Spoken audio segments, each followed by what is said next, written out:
you heard it yet? Where the hell are you? Shit, he's spacewalking again. Okay, let me just update his software instead.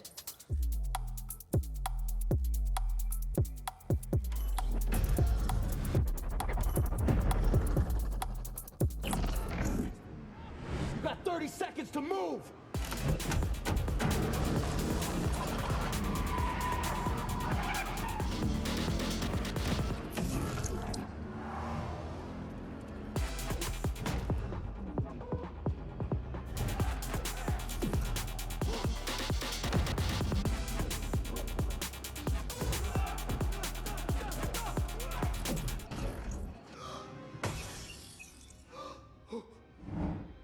Sorry.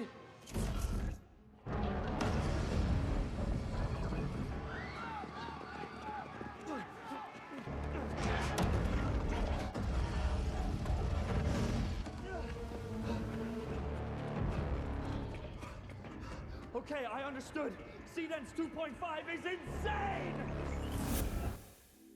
Seedance 2.5 is now available to everyone, and in this video I will teach you everything I know about it. Over the last week I've spent over $2,000 together with my team to try and master Seedance. So please watch this entire video to the end so you don't end up wasting credits like I did. If you want to follow along and if you want to try this out yourself, I will leave a link to Higgsfield in the description down below. They were kind enough to sponsor this video and they now have Seedance available on their platform, alongside with Flux and Halo, which are also two other good models that just came out. Now the first big change that Seedance 2.5 has is that it can do 30-second generations, and this is huge, but it also becomes a lot more expensive because of it. So you need to use your credits wisely, and that all comes with prompting responsibility. Now before you start generating, let me first explain the new prompting methods on how to get the most out of your generation. So I'm going to show you two different methods. One is the more simple one and the other one is the more advanced one. Keep in mind, I will share all of the assets, everything that I share, all the prompts, all the assets that I used in this video in a detailed document in the free school community that you can find in the link in the description down below. Now the first format is very simple. I call this the simple prompt format. You let Seedance fill out the details. Basically, you want to add in a bit of context about your references. So this is the reference window.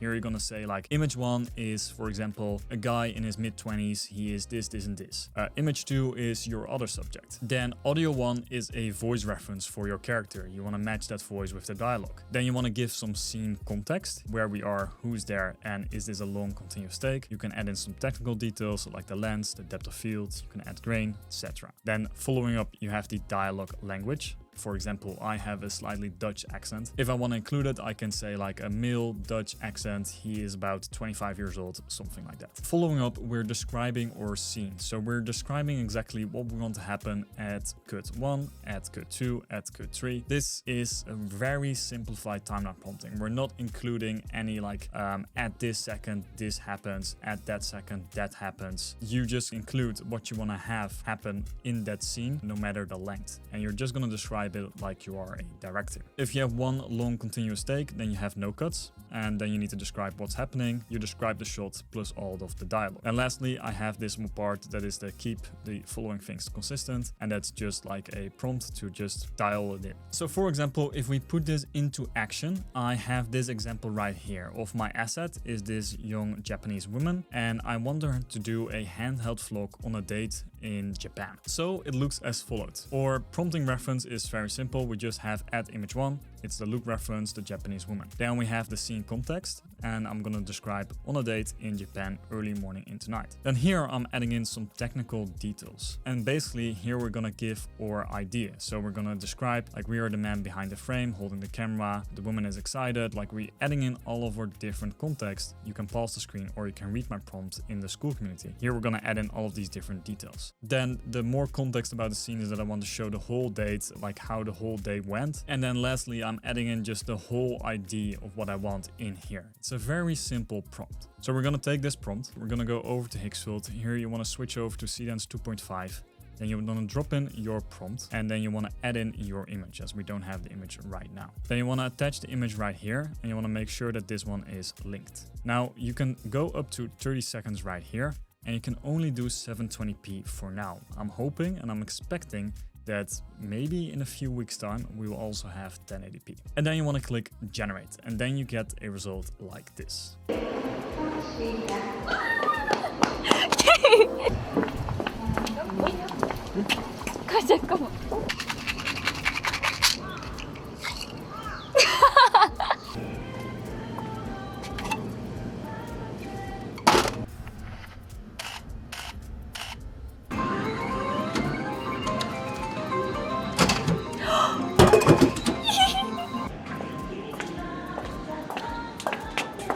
Okay, so that was the simple prompting style, and that already looked really good. Like, I would have a few small remarks, but that could be fixed in editing. But now I'm gonna show you the second advanced prompting technique. And this is the one I used mostly throughout some of the advanced prompts that I did. So here we are gonna use the following format. Here we have the goal. We're basically describing what we want to have happening in this video, like when this video is kind of like a success. I'm including the duration, but you don't have to do that because you can already toggle that in the generator. Then we have the references. Here we are describing once again what each reference does. And this is very important because you can add up to so many different references in there. You can add up to 50 references, 30 images. So that is quite a lot. So you want to describe them and you want to group them together if you have references of the same people or of the same thing, but maybe different angles. More on that later. Then I'm adding in the continuity. So character A, what they look like and what they wear the whole way through. Character B, same thing. Then the scene, I'm describing what the location is like. Then the stages. And here we have basically the different shots that are inside. So stage 1 happens at, let's say, second 3. Then I'm gonna give that segment a name, and then I'm gonna describe what's happening and how it is framed. Then I do the same thing for the second stage, the third stage, like depending on how many stages you have, you can add that in. If it still is confusing, I will show you an example in a second. You do that for each of your different shots that you include in there. And then you have described in pure detail what you want to see. And here you need to think, once again, as a director. The process here is a lot more complex and a lot more time consuming than just using this like a slot machine. You don't want to do that anymore. You just want to be aware because you're spending good amount of money on each generation. So you want to think it through and you want to be mindful about how you prompt. Then we have the look. Here we're describing the sharpness and the format. For example, the format clarity on a handheld phone, the color and the grain, the lighting, the shadow and the mood. Then we're including the camera and the performance. So I want to have fast and punchy cutting, or if you want to have slow cutting. Then you're describing how the characters should carry themselves. You can also include something about the audio, what you want to have happen in there.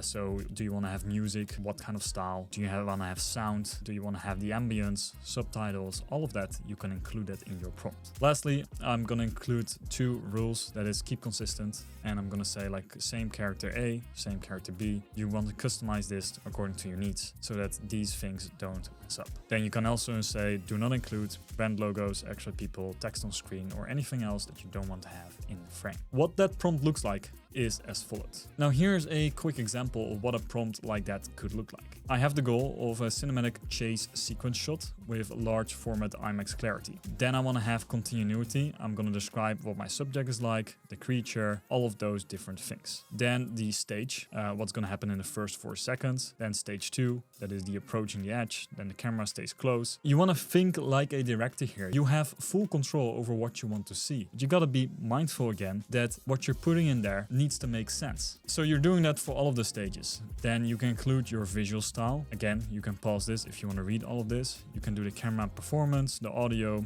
the exclusions, and then we're also going to say maintain consistency. So that is one example of what you can make. Now with that prompt, I made this shot.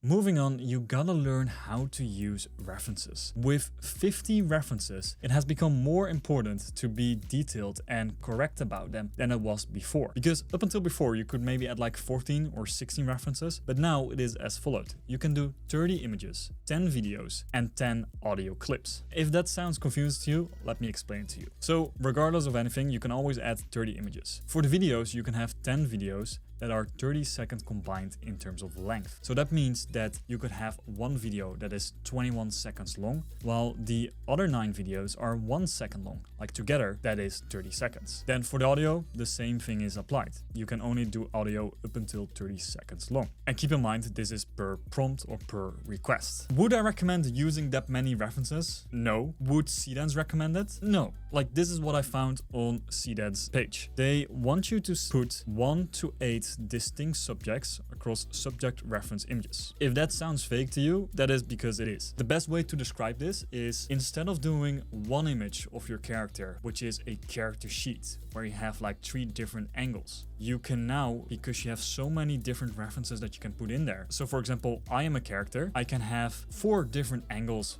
of my face, then I have 4 different angles of what my body looks like, and then we're adding that in as one distinct subject. So I am one distinct subject. By doing that, you can be super detailed because you're giving a lot of context on what your subject looks like. And that is the thing that we need to change to what we were doing. We were using a lot of character sheets. I would not recommend using character sheets now. And that's like, you will see a few character sheets still throughout that video, because it still works, but because you have so much context to give now, you can be more expressive with that. So you can include more details. For the videos, you can apply the same thing. You can add 1 to 5 distinct subjects and 5 to 10 seconds per subject. So it all depends on how many subjects you have in your video. Now for the audio, keep only dialogue, voice characteristics, ambience, or music direct relevant to the task. So you want to separate it. You can do separate audio tracks. Don't include like music and voice in the same track. Those are the things you want to keep in mind when using so many different references. So now let me explain to you the best way to make references to make videos like this one, for example. So this one has 30 different images that have been used to create all of these different characters. Now that video was quite good already, but before I show you more examples, let me first show you how to make your own references, because making good references equals good output. For this reference, I'm giving you this template. You want to do your image type, your subject, your design, your pose, your environment, the camera, and things to exclude, and lastly the image type. Now the best way to make your subject is simply through GPT Image 2 or Nano Banana Pro. So let's use Nano Banana Pro for this example. We're just going to include our prompt, and I want to make a trench coat. So the subject is a extremely long oversized trench coat. I'm going to include the colors of it, the pose of it, the environment, which is a pure white seamless studio background. That's how I would recommend using this. Camera and exclusions. For the size, you don't need to have this in 16:9. So I'm just using 4:5. So I can capture the complete thing. Then you're going to hit generate. And then we have our first asset like this. You want to do this for all of your different assets. So for example, I have done that for all of these different objects. And then you can also do this for your main character. Then for a main subject, I'm in this case using a character sheet. This is the character sheet format that we're all used to. You make an image of your main character, then you ask Claude or ChatGPT to put this in a 3-sided or like 2-sided view to get a character sheet. And then you're left with something like this. This can be done in both Nano Banana Pro and GPT Image 2. For characters, I might actually recommend GPT Image 2 because it might look a little bit more realistic here. So that is how you can then generate your references. And now we have to write a prompt, putting everything together. Again, here I'm using the advanced method. You want to describe in your goal. Basically my idea was that 2 guys show some like odd object in the case. Then we have the reference material. Here you can see how I do this. So I have a bunch of different references and I'm describing what each is. So image 2 is headphones, image 3 is a golden necklace, image 4 is a tennis ball, etc, etc. It's very simple. The other thing I did, which I wanted to find out, is I wanted to include an audio reference. So I'm gonna include a funny audio for you guys, so stay tuned for that. Then for the continuity, I'm basically describing like what's going on. So we have the vendor, and we have the customer, then up until he removes them in stage 13, he's bare-eyed after. Then I have the setting, the location, all of that I included. And then we're gonna describe our prompt. Now this one was quite complicated because I wanted to have a lot happen with a lot of different zooms, a lot of different cuts.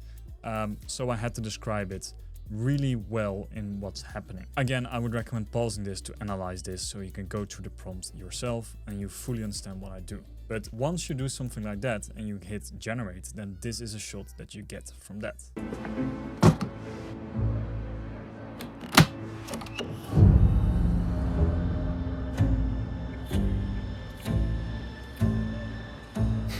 I have exactly what you need.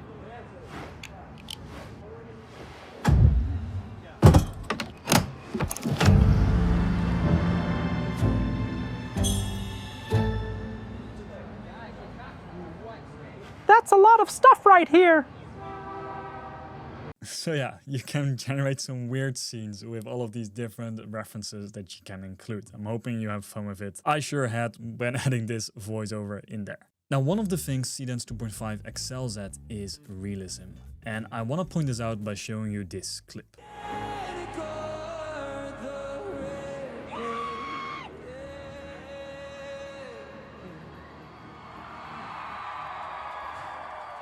Thank you. I made that generation using the simple prompting formula. Here you can take a look at it. And it's not that complicated. It's basically a character sheet of me as some kind of like singer. Then I have the context edit. There's a massive crowd. It's being handheld recorded, realistic lens breathing, natural camera shake. We're using realistic live action. It's a concert footage. And we're adding like a lot of different details on what I want this to look and feel like. And that is how, in my opinion, you can translate best to the AI what you want. And keep in mind, you can just use an MD file for that to help you write it and get exactly the look and feel that you want. Now, when I saw that shot, it made me so curious that I had to compare that to Seedance 2 and Kling. And here are the results, so you can have a look for yourself.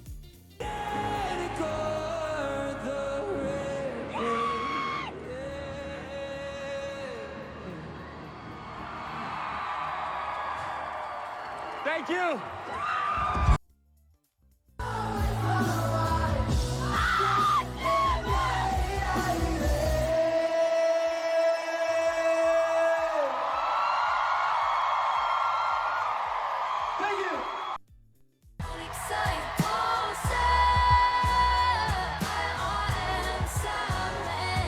Thank you.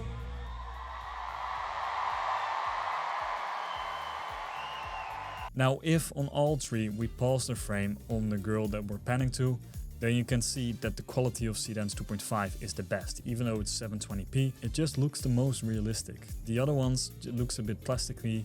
It just doesn't look as good as the 720p version of Seedance 2.5. And the other thing to point out is the details on my skin, like the freckles that I have, and all of the detail in my face is quite good on Seedance 2.5. So I'm very curious to what we will have when we finally get 1080p and 4K, because now you still have to upscale this to get this in a better version. One of the most common ways to use AI and tools like Seedance 2.5 is UGC type videos. And with 2.5, it's a lot better if you know how to prompt it correctly. Let's say I want to do an ad for climbing shoes. This is the shoe that I have in mind. We can generate multiple different angles of that shoe with an easy prompting format. So with one simple reference, I created these 6 different angles of my shoe. Now we need to do the same thing of our UGC character. In this case, that will be me. So I've added in this selfie of me, and then I prompted it to get 4 different angles of my upper body, basically my face. So I have like 2 front shots, I have 1 side shot, and I have 1 shot of what I look like from the back. After you've generated all of the assets of the product, in this case the shoes, of your character, in this case me, you can also include your audio. So I recorded a short segment that is unrelated. I basically used a previous recording of me as a reference of what my voice sounds like. And it can be a very short recording. Then you add that also into Claude using the MD file. And then Claude will use that MD file and it will help you write a prompt based on your idea, and it will tag all of the different references. You can then copy that idea, you can put this into Higgsfield in Dreamina 2.5, upload all of your references, and then you hit generate, and then you get a video like this. So these raid bouldering shoes have been going viral, and you guys know me, I'm serious when it comes to these things, so I'm gonna test these and give you my honest opinion.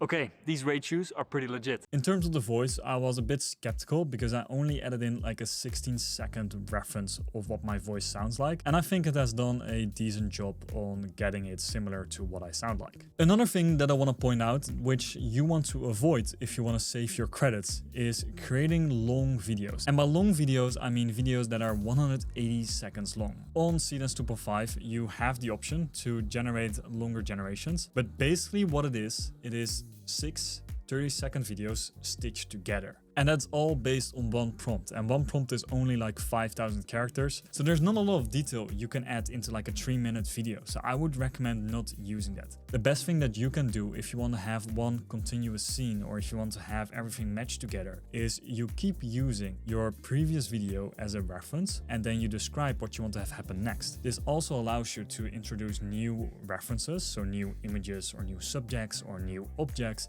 that you want to add in there, and then it connects them seamlessly together. You can also include video 1, video 2, and you can prompt it that these videos need to be combined in a seamless manner. And that makes Seedance 2.5 understand what you want, and it will stitch them together quite good. Another feature that you want to check out is the editing capabilities of Seedance 2.5. Because right now, I would say Seedance 2.5 has the best editor I've seen across all of the different models that I've tried so far. If I have a shot like this one, for example, me sitting in the cinema, I look quite lonely there. So if I were to prompt Seedance 2.0, so not 2.5, to add in people in there, I get something like this. It looks okay, but it's not quite there. If I do the same prompt, but I do this into Seedance 2.5, then I get something like this. With 2.5, everything looks a lot better, like the people fit better, the lighting looks good, it all matches. It's not like it's edited in there. The other thing that I want to point out is that you now no longer need to have a video that is perfect, because you can edit it. Basically, if you want to change a bag of chips into a bag of popcorn, you can just prompt it and it will keep everything else the same. It will just change that object. If you want to change the color of something like a door, you can prompt it and now that thing has been changed. You can add in or remove a background music track just by asking it. So these are all kind of different things that you gotta explore, that you gotta try out, and you don't gotta give up on your first generation, because now you can actually make them good. The last technique that you can apply to Seedance is to use your previous generations, cut out scenes of the parts that you like, and then repurpose that. This is a tip I found on X. I will do my best to link this as well in the document, so you can go through it yourself, because this is super useful. Because what you do is you cut out the perfect scene or the frame that you want to use, then you regenerate it using that new frame that already has the good look and feel to it, and then you can just prompt it to do it better than what you did originally. So by applying all of these different techniques, you're hopefully not only saving credits, but you're also having a lot better generations. Now, if you want to watch my full filmmaking guide, then either click the video that's on the screen, or if it's not out yet, then make sure that you subscribe, and I will see you in the next video.